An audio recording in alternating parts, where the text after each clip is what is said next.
Deputy CM Surendra Kumar ji, Jammu Kashmir विधानसभा में नेता विपक्ष सुनील जी, संसद में मेरे साथी जुगल किशोर जी,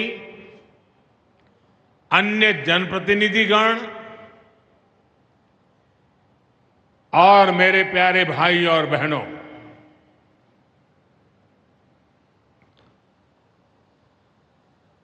वीर जोरावर सिंह जी की ये भूमि है। मैं धरती को प्रणाम करता हूं। साथियों, आज का ये कार्यक्रम भारत की एकता और भारत की इच्छा शक्ति का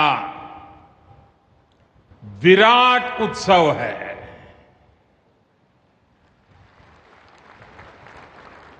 माता वैष्णो देवी के आशीर्वाद से आज वादी कश्मीर भारत के रेल नेटवर्क से जुड़ गई है।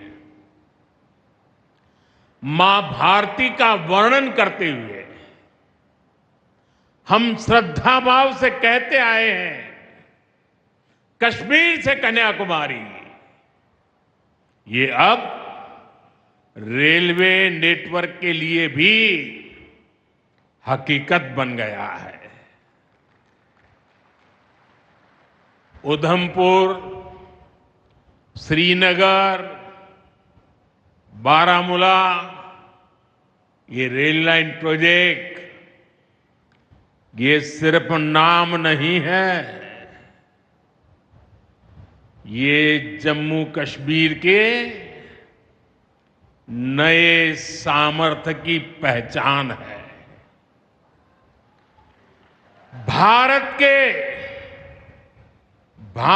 के नए सामर्थ्य का जयघोष है। थोड़ी देर पहले मुझे चिनाब ब्रिज और अंजी ब्रिज का लोकार्पण करने का अवसर मिला है।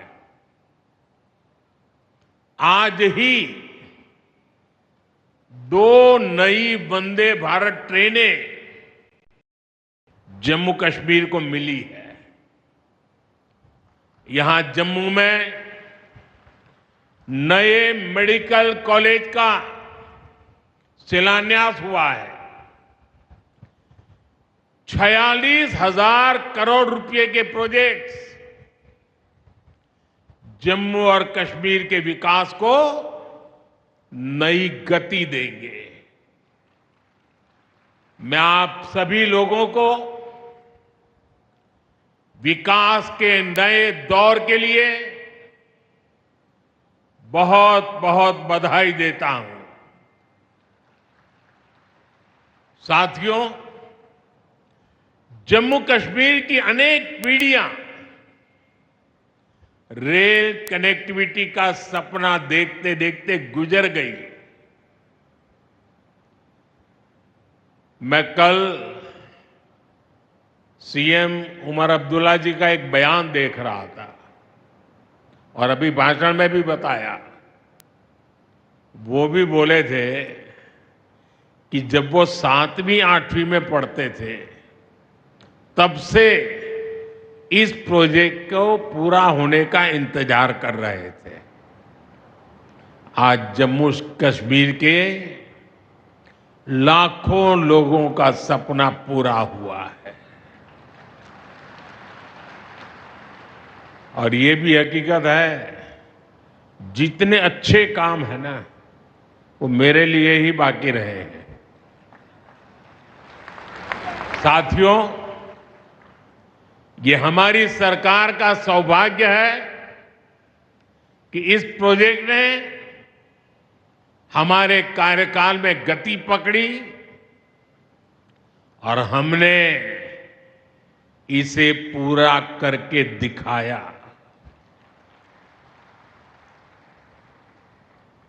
बीच में कोविड के कालखंड के कारण भी अनेक मुसीबतें आई, लेकिन हम डटे रहे। साथियों, रास्ते में आने जाने की मुश्किलें, मौसम की परेशानी, लगातार पहाड़ों से गिरते पत्थर, ये प्रोजेक्ट पूरा करना मुश्किल था, चुनौतीपूर्ण था। लेकिन हमारी सरकार ने चुनौती को ही चुनौती देने का रास्ता चुना है। आज जम्मू कश्मीर में बन रहे अनेकों ऑल वेदर इंफ्रास्ट्रक्चर प्रोजेक्ट इसका उदाहरण है। कुछ महीने पहले ही सोनमर्ग टनल शुरू हुई है। अभी कुछ देर पहले ही मैं चिनाब और अंजी ब्रिज से होकर आपके बीच आया हूं। इन पुलों पर चलते हुए मैंने भारत के बुलंद इरादों को, हमारे इंजीनियर्स, हमारे श्रमिकों के हुनर और हौसले को जिया है। चिनाब ब्रिज दुनिया का सबसे ऊंचा रेलवे आर्च ब्रिज है। लोग फ्रांस में, पेरिस में एफिल टावर देखने के लिए जाते हैं, और ये ब्रिज एफिल टावर से भी बहुत ऊंचा है। अब लोग चिनाब ब्रिज के जरिए कश्मीर देखने तो जाएंगे ही, ये ब्रिज भी अपने आप में एक आकर्षक टूरिस्ट डेस्टिनेशन बनेगा। सब लोग सेल्फी पॉइंट पर जाकर के सेल्फी निकालेंगे। हमारा अंजी ब्रिज भी इंजीनियरिंग का बेहतरीन नमूना है। ये भारत का पहला केबल सपोर्टेड रेलवे ब्रिज है। ये दोनों ब्रिज सिर्फ ईंट, सीमेंट, स्टील और लोहे के ढांचे नहीं हैं। ये पीर पंजाल की दुर्गम पहाड़ियों पर खड़ी भारत की शक्ति का जीवंत प्रतीक है। ये भारत के उज्जवल भविष्य की सिंह गर्जना है। ये दिखाता है विकसित भारत का सपना जितना बड़ा है, उतना ही बुलंद हमारा हौसला है, हमारा सामर्थ्य है। और सबसे बड़ी बात, नेक इरादा है, अपार पुरुषार्थ है। साथियों, चिनाब ब्रिज हो या फिर अंजी ब्रिज, ये जम्मू की और कश्मीर की दोनों क्षेत्रों की समृद्धि का जरिया बनेंगे। इससे टूरिज्म तो बढ़ेगा ही, इकोनॉमी के दूसरे सेक्टर्स को भी लाभ होगा। जम्मू और कश्मीर की रेल कनेक्टिविटी दोनों क्षेत्रों के कारोबारियों के लिए नए अवसर बनाएगी। इससे यहां की इंडस्ट्री को गति मिलेगी। अब कश्मीर के सेब कम लागत में देश के बड़े बाजारों तक पहुंच पाएंगे और समय पर पहुंच पाएंगे। सूखे मेवे हो या पश्मीना शॉल, यहां का हस्तशिल्प अब आसानी से देश के किसी भी हिस्से तक पहुंच पाएगा। इससे जम्मू कश्मीर के लोगों को देश के दूसरे हिस्सों में आना जाना भी बहुत आसान होगा। साथियों, मैं यहां संगलदान के एक स्टूडेंट का अखबार में कमेंट पढ़ रहा था। उस स्टूडेंट ने कहा कि उसके गांव के उन्हीं लोगों ने अब तक ट्रेन नहीं देखी थी जो गांव से बाहर गए थे। गांव के ज्यादातर लोगों ने ट्रेन का सिर्फ वीडियो ही देखा था। उन्हें अब तक यकीन ही नहीं हो रहा कि असली ट्रेन उनकी आंखों के सामने गुजरेगी। मैंने ये भी पढ़ा कि बहुत से लोग ट्रेनों के आने जाने का टाइम याद कर रहे हैं। एक और बिटिया ने बड़ी अच्छी बात कही। उस बिटिया ने कहा, अब मौसम तय नहीं करेगा कि रास्ते खुलेंगे या बंद रहेंगे। अब ये नई ट्रेन सेवा हर मौसम में लोगों की मदद करती रहेगी।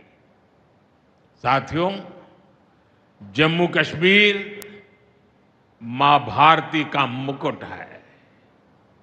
ये मुकुट एक से बढ़कर एक खूबसूरत रत्नों से जड़ा हुआ है।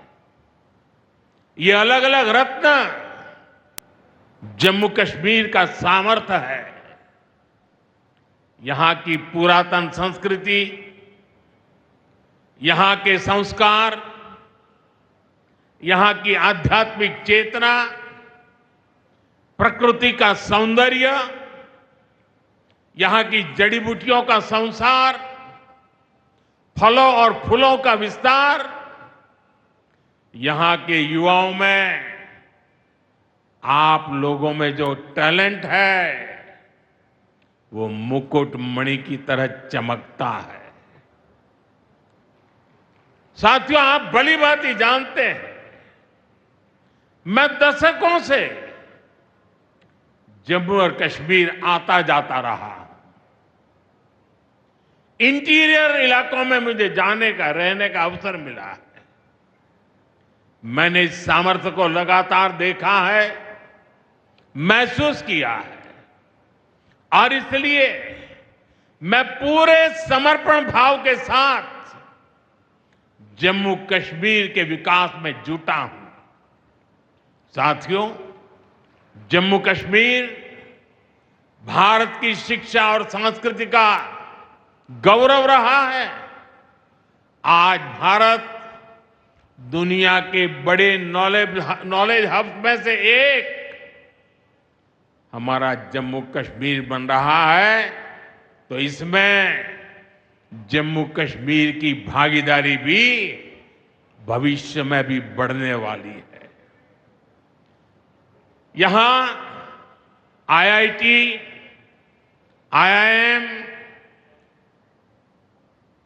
एम्स और नीट जैसे संस्थान है। जम्मू और श्रीनगर में सेंट्रल यूनिवर्सिटीज हैं।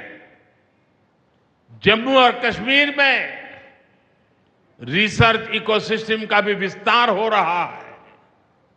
साथियों, यहां पढ़ाई के साथ साथ दवाई के लिए भी अभूतपूर्व काम हो रहा है। बीते कुछ सालों में ही 2 स्टेट लेवल के कैंसर संस्थान बने हैं। पिछले 5 वर्षों में यहां 7 नए मेडिकल कॉलेज शुरू किए गए हैं। आप भी जानते हैं, जब मेडिकल कॉलेज खुलता है तो उससे मरीजों के साथ ही उस क्षेत्र के युवाओं को भी सबसे ज्यादा फायदा मिलता है। जम्मू कश्मीर में अब एमबीबीएस की सीटों की संख्या 500 से बढ़कर 1300 तक पहुंच गई है। मुझे खुशी है कि अब रियासी जिले को भी नया मेडिकल कॉलेज मिलने जा रहा है। Shri Mata Vaishno Devi institute of medical excellence, ये आधुनिक अस्पताल तो है, ये दान पुण्य करने की हमारी जो संस्कृति है उसका भी उदाहरण है। इस मेडिकल कॉलेज को बनाने में जो राशि लगी है उसके लिए भारत के कोने कोने से माता वैष्णो देवी के चरणों में आने वाले लोगों ने दान दिया हुआ है। मैं श्री माता वैष्णो देवी श्राइन बोर्ड को, उनके अध्यक्ष मनोज जी को इस पवित्र कार्य के लिए बहुत बहुत शुभकामनाएं देता हूं। इस अस्पताल की क्षमता भी 300 बेड से बढ़कर 500 बेड की जा रही है। कटरा में माता वैष्णो देवी के दर्शन करने आने वाले लोगों को भी इससे बहुत सहूलियत रहने वाली है। साथियों, केंद्र में भाजपा एनडीए की सरकार को अब 11 साल हो रहे हैं। ये 11 साल गरीब कल्याण के नाम समर्पित रहे हैं। प्रधानमंत्री आवास योजना से 4 करोड़ गरीबों का पक्के घर का सपना पूरा हुआ है। उज्ज्वला योजना से 10 करोड़ रसोइयों, उसमें धुएं का अंत हुआ है। हमारी बहनों को, बेटियों को उनकी सेहत की रक्षा हुई है। आयुष्मान भारत योजना से 50 करोड़ गरीबों को 5 लाख रुपए तक का मुफ्त इलाज मिला है। प्रधानमंत्री गरीब कल्याण अन्न योजना से हर थाली में भरपेट अनाज सुनिश्चित हुआ है। जनधन योजना से पहली बार 50 करोड़ से ज्यादा गरीबों के लिए बैंक का दरवाजा खुला है। सौभाग्य योजना से अंधेरे में जी रहे 2.5 करोड़ परिवारों में बिजली की रोशनी पहुंची है। स्वच्छ भारत मिशन के तहत बने 12 करोड़ शौचालयों ने खुले में शौच की मजबूरी से मुक्ति दिलाई है। जल जीवन मिशन से 12 करोड़ नए घरों में नल से जल पहुंचने लगा है। महिलाओं का जीवन आसान हुआ है। पीएम किसान सम्मान निधि से 10 करोड़ छोटे किसानों को सीधी आर्थिक सहायता मिली है। साथियों, सरकार के ऐसे अनेक प्रयासों से पिछले 11 साल में 25 करोड़ से ज्यादा गरीबों ने गरीबी को, हमारे ही गरीब भाई बहनों ने गरीबी के खिलाफ जंग लड़ा और 25 करोड़ गरीब गरीबी को परास्त कर करके विजयी होकर के गरीबी से बाहर निकले हैं। अब वो नए मध्यम वर्ग का हिस्सा बने हैं। जो लोग अपने आप को समाज व्यवस्था के एक्सपर्ट मानते हैं, बड़े खेरखा मानते हैं, जो लोग अगड़े पिछड़े की राजनीति में डूबे रहते हैं, जो लोग दलितों के नाम पर राजनीतिक रोटियां सेकते रहे हैं, जरा जिन योजनाओं का मैंने सिर्फ उल्लेख किया है उसकी तरफ नजर कर लीजिए। कौन लोग हैं जिनको ये सुविधाएं मिली हैं? वो कौन लोग हैं जो आजादी के 7 दशक तक इन प्राथमिक सुविधाओं से वंचित रहे थे? ये मेरे दलित भाई बहन है, ये मेरे आदिवासी भाई बहन है, ये मेरे पिछड़े भाई बहन है, ये पहाड़ों पर गुजारा करने वाले, ये जंगलों में बसने वाले, झुग्गी झोपड़ी में जिंदगी पूरी करने वाले, ये वो परिवार है जिनके लिए मोदी ने अपने 11 साल खपा दिए हैं।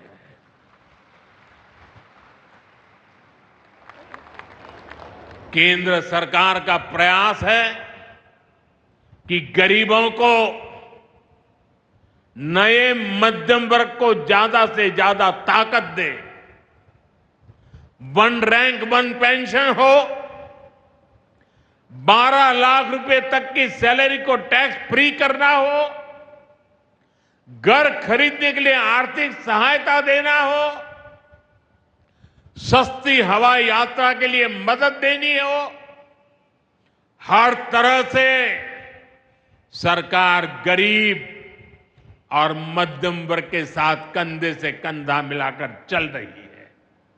साथियों, गरीबों को गरीबी से मुक्ति पाने के लिए उनका मदद करना, लेकिन ईमानदारी से जीने वाले, देश के लिए समय समय पर टैक्स देने वाले मध्यम वर्ग की ताकत बढ़ाना, इसके लिए भी आजादी में पहली बार इतना काम हुआ है जो हमने करके दिखाया है। साथियों, हम अपने यहां नौजवानों के लिए लगातार रोजगार के नए अवसर बढ़ा रहे हैं और इसका एक अहम जरिया है टूरिज्म। टूरिज्म से रोजगार मिलता है, टूरिज्म लोगों को जोड़ता है, लेकिन दुर्भाग्य से हमारे पड़ोस का देश मानवता का विरोधी,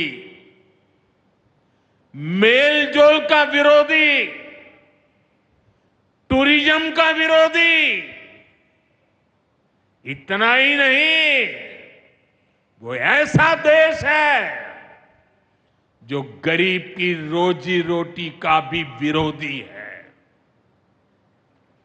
22 अप्रैल को पहलगाम में जो कुछ हुआ वो इसी का उदाहरण है। पाकिस्तान ने पहलगाम में इंसानियत और कश्मीरियत दोनों पर वार किया। उसका इरादा भारत में दंगे कराने का था। उसका इरादा कश्मीर के मेहनतकश लोगों की कमाई को रोकना था। इसलिए पाकिस्तान ने टूरिस्ट पर हमला किया। वो टूरिज्म जो बीते 4-5 साल में लगातार बढ़ रहा था, हर साल यहां रिकॉर्ड संख्या में टूरिस्ट आ रहे थे। जिस टूरिज्म से जम्मू कश्मीर के गरीबों के घर चलते हैं, उसको पाकिस्तान ने निशाना बनाया। कोई घोड़े चलाने वाला, कोई पोर्टर, कोई गाइड, कोई गेस्ट हाउस वाला, कोई दुकान ढाबा चलाने वाला, पाकिस्तान की साजिश इन सबको तबाह करने की थी। आतंकियों को चुनौती देने वाला नौजवान आदिल, वो भी तो वहां मेहनत मजदूरी करने गया था, लेकिन अपने परिवार की देखरेख कर सके इसलिए मेहनत कर रहा था। आतंकियों ने उस आदिल को भी मार दिया। साथियों, पाकिस्तान की साजिश के खिलाफ जिस प्रकार जम्मू कश्मीर के लोग उठ खड़े हुए हैं, जम्मू कश्मीर के अवाम ने इस बार जो ताकत दिखाई है, ये सिर्फ पाकिस्तान नहीं, दुनिया भर की आतंकवादी मानसिकता को जम्मू कश्मीर के लोगों ने कड़ा संदेश दिया है। जम्मू कश्मीर का नौजवान अब आतंकवाद को मुंह तोड़ जवाब देने का मन बना चुका है। ये वो आतंकवाद है जिसने घाटी में स्कूल जलाए, और सिर्फ स्कूल यानी इमारत नहीं जलाई थी, 2-2 पीढ़ी का भविष्य जला दिया था, अस्पताल तबाह किए, जिसने कई पीढ़ियों को बर्बाद किया। यहां जनता अपनी पसंद के नुमाइंदे चुन सके, यहां चुनाव हो सके, ये भी आतंकवाद के चलते बड़ी चुनौती बन गया था। साथियों, बरसों तक आतंक सहने के बाद जैसे जम्मू कश्मीर ने इतनी बर्बादी देखी थी, इतनी बर्बादी देखी थी कि जम्मू कश्मीर के लोगों ने सपने देखना ही छोड़ दिया था। आतंकवाद को ही अपना भाग्य मान लिया था।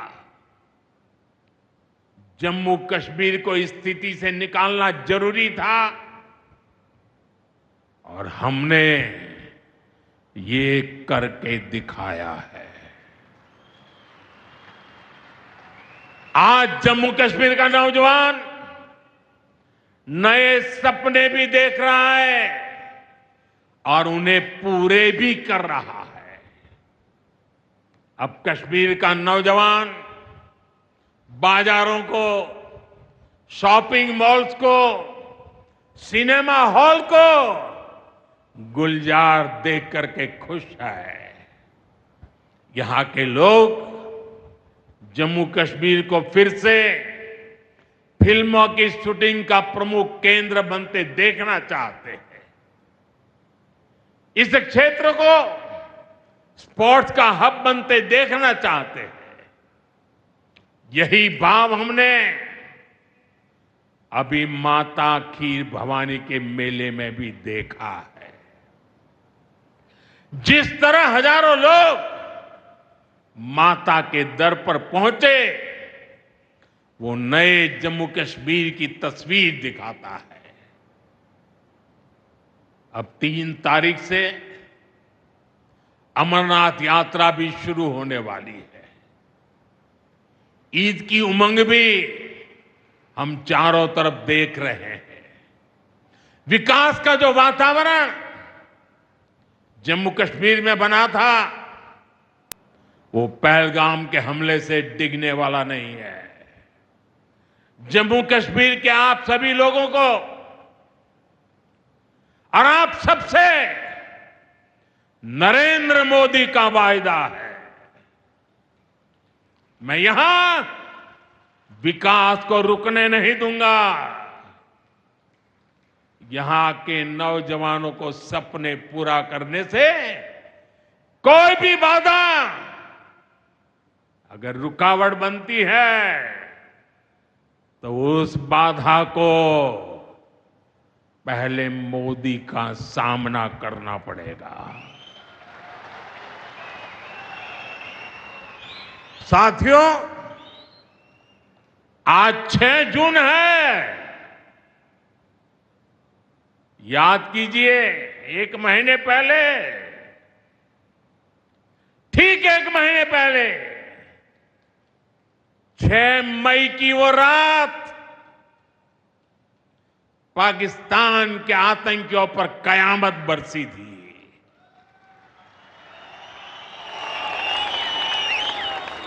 अब पाकिस्तान कभी भी ऑपरेशन सिंदूर का नाम सुनेगा तो उसे अपनी शर्मनाक शिकस्त याद आएगी।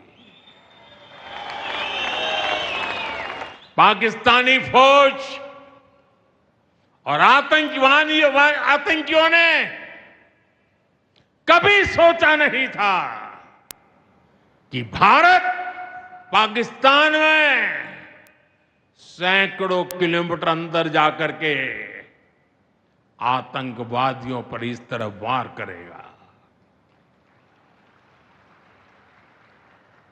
बरसों की मेहनत से उन्होंने आतंकी जो इमारतें बनाई थी वो कुछ ही मिनटों में खंडहर में बदल गई है। और ये देख पाकिस्तान बुरी तरह बौखला गया था और उसने अपना गुस्सा जम्मू के, पूंछ के दूसरे जिलों के लोगों के पर भी निकाला। पूरी दुनिया ने देखा कि पाकिस्तान ने कैसे यहां घर उजाड़े, बच्चों पर गोले फेंके, स्कूल अस्पताल तबाह किए, मंदिर, मस्जिद, गुरुद्वारों पर शेलिंग की।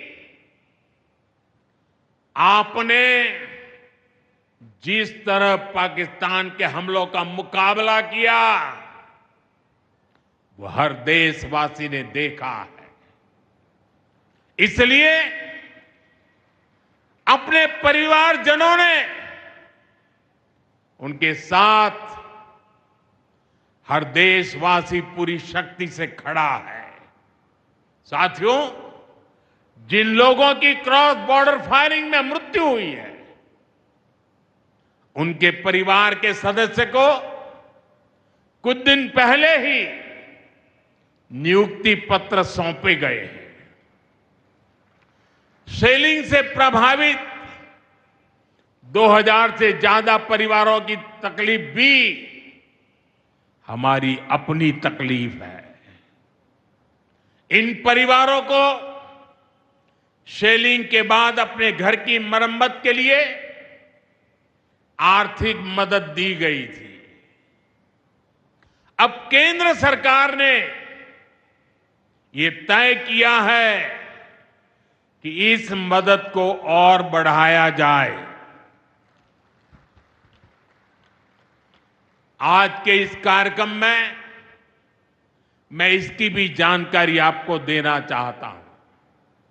साथियों, जिन घरों में बहुत ज्यादा नुकसान हुआ है उन्हें अब 2 लाख रुपए और जो घर आंशिक रूप से क्षतिग्रस्त हुए उन्हें 1 लाख रुपए की सहायता अलग से दी जाएगी, अतिरिक्त दी जाएगी। यानी अब उन्हें पहली बार की मदद के बाद ये एक्स्ट्रा धनराशि मिलेगी। साथियों, हमारी सरकार बॉर्डर किनारे बसे लोगों को देश का प्रथम प्रहरी मानती है। बीते दशक में सरकार ने बॉर्डर के जिलों में विकास और सुरक्षा के लिए अभूतपूर्व काम किया है। इस दौरान करीब 10,000 नए बंकर्स बनाए गए हैं। इन बंकरों ने ऑपरेशन सिंदूर के बाद बने हालात में लोगों का जीवन बचाने में बड़ी मदद की है। मुझे बताते हुए खुशी है कि जम्मू और कश्मीर डिवीजन के लिए 2 बॉर्डर बटालियन बनाई गई है। 2 वुमेन बटालियन बनाने का भी काम पूरा कर लिया गया है। साथियों, हमारा जो इंटरनेशनल बॉर्डर है, उसके पास जो बहुत दुर्गम इलाके हैं, वहां भी सैकड़ों करोड़ रुपया खर्च करके नया इंफ्रा बनाया जा रहा है। कठुआ से जम्मू हाईवे को 6 लेन का एक्सप्रेसवे बनाया जा रहा है। अखनूर से पुंछ हाईवे का भी चौड़ीकरण किया जा रहा है। वाइब्रेंट विलेज प्रोग्राम के तहत भी बॉर्डर के गांवों में विकास के काम को और गति दी जा रही है। जम्मू कश्मीर के 400 ऐसे गांव जहां ऑल वेदर कनेक्टिविटी नहीं थी, उन्हें 1800 किलोमीटर की नई सड़कें बिछाकर जोड़ा जा रहा है। इस पर भी सरकार 4,200 करोड़ रुपए से ज्यादा खर्च करने जा रही है।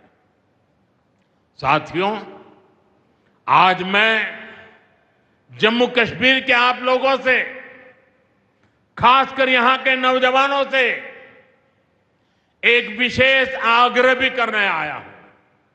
और जम्मू कश्मीर की धरती से मैं देश को भी आग्रह करना चाहता हूं। आपने देखा है कि कैसे ऑपरेशन सिंदूर ने आत्मनिर्भर भारत की ताकत दिखाई है। आज दुनिया भारत के डिफेंस इकोसिस्टम की चर्चा कर रही है और इसके पीछे एक ही कारण है, हमारी सेनाओं का मेक इन इंडिया पर भरोसा। सेनाओं ने जो कर दिखाया, अब वही हर भारतवासी को दोहराना है। इस साल के बजट में हमने मिशन मैन्युफैक्चरिंग की घोषणा की है। इस मिशन के तहत सरकार मैन्युफैक्चरिंग को नई उड़ान देने का काम कर रही है। मैं जम्मू कश्मीर के युवाओं से कहूंगा, आइए इस मिशन का हिस्सा बनिए। देश को आपकी आधुनिक सोच चाहिए, देश को आपके इनोवेशन की जरूरत है। आपके आइडिया, आपकी स्किल भारत की सुरक्षा को, भारत की अर्थव्यवस्था को नई ऊंचाई देंगे। पिछले 10 वर्षों में भारत एक बड़ा डिफेंस एक्सपोर्टर बना है। अब हमारा लक्ष्य है दुनिया के टॉप डिफेंस एक्सपोर्टर्स में भारत का नाम भी शामिल हो। इस लक्ष्य की ओर हम जितना तेजी से बढ़ेंगे, उतनी ही तेजी से भारत में रोजगार के लाखों नए अवसर पैदा होंगे। साथियों, हमें एक और संकल्प लेना है। जो सामान भारत में बना हो, जिसमें हमारे देशवासियों का पसीना लगा हो, हम सबसे पहले उसे ही खरीदें। और यही राष्ट्रभक्ति है, यही राष्ट्र की सेवा है। सीमा पर हमें हमारी सेनाओं का मान बढ़ाना है और बाजार में हमें मेड इन इंडिया का गौरव बढ़ाना है। साथियों, एक सुनहरा और उज्जवल भविष्य जम्मू कश्मीर का इंतजार कर रहा है। केंद्र सरकार और यहां की सरकार मिलकर विकास के कार्यों में जुटे हैं, एक दूसरे को सहयोग कर रहे हैं। शांति और खुशहाली के जिस रास्ते पर हम आगे बढ़ रहे हैं, हमें उसे लगातार मजबूत करना है। मां वैष्णो देवी के आशीर्वाद से विकसित भारत, विकसित जम्मू कश्मीर का यह संकल्प सिद्धि तक पहुंचे, इसी कामना के साथ आप सभी को फिर से ये ढेर सारे विकास के प्रोजेक्ट के लिए और एक से बढ़कर एक शानदार प्रोजेक्ट के लिए मैं बहुत बहुत बधाई देता हूं। दोनों मुट्ठी बंद करके पूरी ताकत से मेरे साथ बोलिए, भारत माता की। आवाज हिंदुस्तान